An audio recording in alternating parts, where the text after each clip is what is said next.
Tokyo में देश के लिए मेडल जीतने वाले खिलाड़ियों का केवल देश की सरकार ही अभिनंदन नहीं कर रही, बल्कि खिलाड़ियों के गांव और शहर में भी उनके पहुंचने पर त्योहार जैसा माहौल दिख रहा है। झारखंड की 2 हॉकी खिलाड़ी जब रांची एयरपोर्ट पर पहुंची तो स्वागत के लिए उमड़ी भीड़ देखकर हैरान रह गई, क्योंकि मेडल से चूकने के बावजूद इस भीड़ ने खिलाड़ियों को एहसास करवा दिया कि उन्होंने देश का दिल जीत लिया। रांची के एयरपोर्ट पर झारखंड के लोक कलाकारों की टोली पहुंच गई। दूर दूर तक इतनी भीड़ दिखने लगी कि पांव तक रखने की जगह न बचे। एयरपोर्ट से निकालकर खुली गाड़ी में खिलाड़ियों को बिठाने में ही सुरक्षा कर्मियों के हाथ पांव फूलने लगे।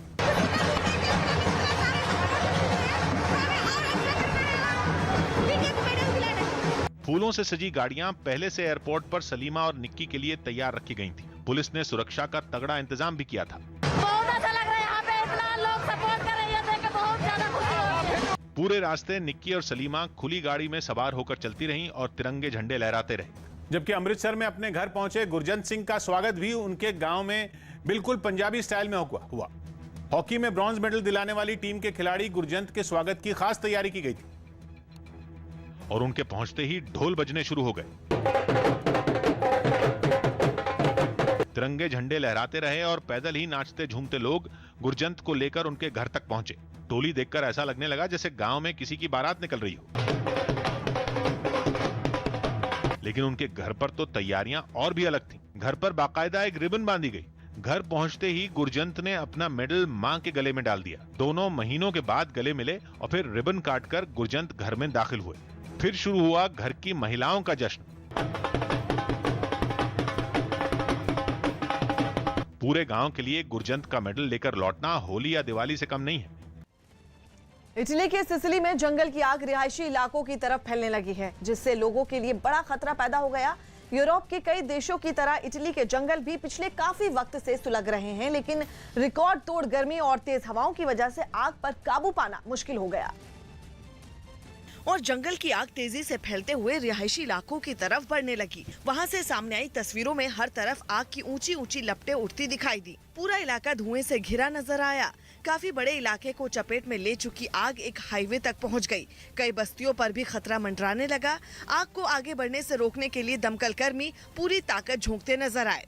कई गाड़ियां आग बुझाने के काम में जुटी दिखी, लेकिन लपटें इतनी भीषण थी कि उनके आगे दमकल कर्मियों का भी बस नहीं चला। आग की चपेट में आने से लोगों की फसलें तक जलकर राख हो गईं। मजबूरी में लोग अपनी गाय भैंसों के साथ इलाका खाली करने को मजबूर हो गए। इस आग की वजह से जंगल का काफी बड़ा इलाका तबाह हो गया। राजस्थान की राजनीति में वसुंधरा राजे एक बार फिर सक्रिय दिखने लगी।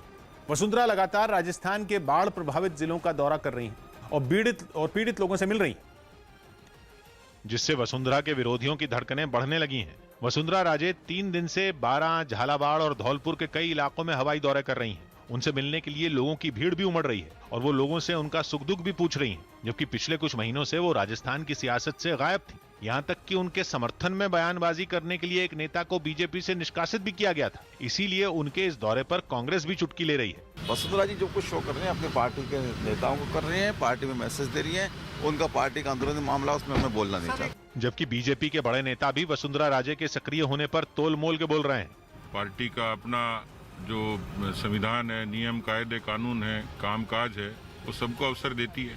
बीजेपी के प्रदेश दफ्तर से भी वसुंधरा राजे के पोस्टर कुछ दिनों पहले हटा दिए गए थे। वसुंधरा ने इस पर भी विरोधियों को करारा जवाब दिया। पोस्टर्स में मेरी शक्ल देख के ये कुछ होना जाना नहीं है। मेरे को तो लोगों के दिलों में राज करना है और मेरा काम वो होना चाहिए जो आदमी याद रखे। वसुंधरा राजे के एक्शन में आते ही उनके समर्थकों में उत्साह जरूर पैदा हुआ है। मध्य प्रदेश के झाबुआ में 13 साल के एक लड़के ने घर के सामान से multi barrel rocket launcher system का मॉडल तैयार कर दिया। बताया गया कि इस बच्चे ने टीवी पर इस रॉकेट लॉन्चर सिस्टम की तस्वीरें देखी थी, जिसके बाद वो इसे घर पर ही बनाने में जुट गया और कबाड़ का इस्तेमाल करते हुए उसने हूबहू वैसा ही रॉकेट सिस्टम तैयार कर डाला। 13 साल के तनवीर ने इसका प्रदर्शन करके भी दिखाया। 8वीं में पढ़ने वाले तनवीर ने इस पूरे सिस्टम को अपने स्मार्टफोन से इस तरह जोड़ा है कि इसे दूर बैठकर फोन से ही चलाया जा सकता है। तनवीर के इशारे पर ये मल्टी बैरल रॉकेट लॉन्चर जमीन पर आगे बढ़ता नजर आया। इतना ही नहीं, उसने इस सिस्टम के जरिए आतिशबाजी में इस्तेमाल होने वाले छोटे रॉकेट दाग कर भी दिखाए। तनवीर ने वहां कलेक्टर के सामने भी अपने इस मिनी रॉकेट लॉन्चर का प्रदर्शन करके दिखाया, जिसे देखकर वो भी हैरान रह गए। बुजुर्गों की अच्छी हालत के मामले में राजस्थान और हिमाचल प्रदेश सबसे ऊपर। न्यूज़ 18 के एहतशाम खान की रिपोर्ट है कि प्रधानमंत्री की इकोनॉमिक एडवाइजरी काउंसिल ने देश भर में बुजुर्गों की सामाजिक हालत, आर्थिक हालत और उनके स्वास्थ्य पर एक रिपोर्ट जारी की। इसके लिए राज्यों को अलग अलग कैटेगरी में बांटा गया। पहली कैटेगरी में ऐसे राज्य रखे गए जहां बुजुर्गों की आबादी 50 लाख से ज्यादा। इस कैटेगरी में राजस्थान को पहला नंबर मिला, जबकि महाराष्ट्र दूसरे और बिहार तीसरे नंबर पर रहा। यानी इन राज्यों में बुजुर्गों की हालत सामाजिक और आर्थिक तौर पर अच्छी है। इसी कैटेगरी में उत्तर प्रदेश, आंध्र प्रदेश और पश्चिम बंगाल सबसे नीचे रहे। दूसरी कैटेगरी में उन राज्यों को रखा गया जिनमें बुजुर्गों की आबादी 50 लाख से कम है। इस कैटेगरी में हिमाचल सबसे ऊपर है और उसके बाद उत्तराखंड और हरियाणा का नंबर है, जबकि गुजरात इस कैटेगरी में सबसे नीचे है। केंद्र शासित प्रदेशों की भी एक कैटेगरी बनाई गई, जिनमें चंडीगढ़ में बुजुर्गों की हालत को रिपोर्ट में अच्छा बताया गया। लोकसभा अनिश्चितकाल के लिए स्थगित हो गई। लोकसभा की कार्यवाही को समय से पहले अनिश्चितकाल के लिए स्थगित कर दिया गया। पहले सदन की कार्यवाही शुक्रवार तक तय थी, लेकिन हंगामे की वजह से 2 दिन पहले ही इसे स्थगित कर दिया गया। लोकसभा स्पीकर ओम बिरला ने बताया कि इस बार सिर्फ 21 घंटे 14 मिनट का ही काम हो सका। कुल 17 बैठकें हुई और 21 घंटे 14 मिनट तक चली।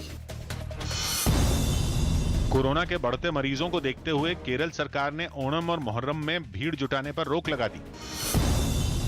दिल्ली में अब घर बैठे लर्निंग लाइसेंस बन जाएगा। सीएम अरविंद केजरीवाल ने परिवहन विभाग से जुड़ी ऐसी 33 फेसलेस सेवाओं की शुरुआत की। दावा है कि अब सिर्फ ड्राइविंग लाइसेंस और गाड़ी की फिटनेस के लिए ही परिवहन विभाग के दफ्तर जाना होगा। आपको दलालों के चक्कर काटने की जरूरत नहीं है, आप सीधे कंप्यूटर पे जाके अपना काम करा सकते हैं। जबलपुर हाईकोर्ट ने ऑक्सीजन की कमी से हुई मौतों के मामले पर सुनवाई की। इसमें अदालत ने राज्य सरकार को कहा कि वो कोरोना की दूसरी लहर के दौरान इस तरह जान गंवाने वाले लोगों का सही आंकड़ा जुटाए। टोक्यो ओलंपिक्स में सिल्वर मेडल जीतने वाले पहलवान रवि दहिया ने न्यूज़ 18 को बताया कि टोक्यो में पीएम मोदी का फोन आने पर उन्हें काफी खुशी हुई। रवि दहिया ने कहा कि उन्होंने कभी ये नहीं सोचा था कि उनकी प्रधानमंत्री से बात होगी। तो उन्होंने मेरे से स्पेशल फ़ोन करके बात करी और मतलब बहुत हौसला बढ़ाया। तो उन्होंने ये बोला था कि बेटे देखो, आप दुखी मत होना, आपने गोल्ड नहीं जीता, कोई दिक्कत नहीं।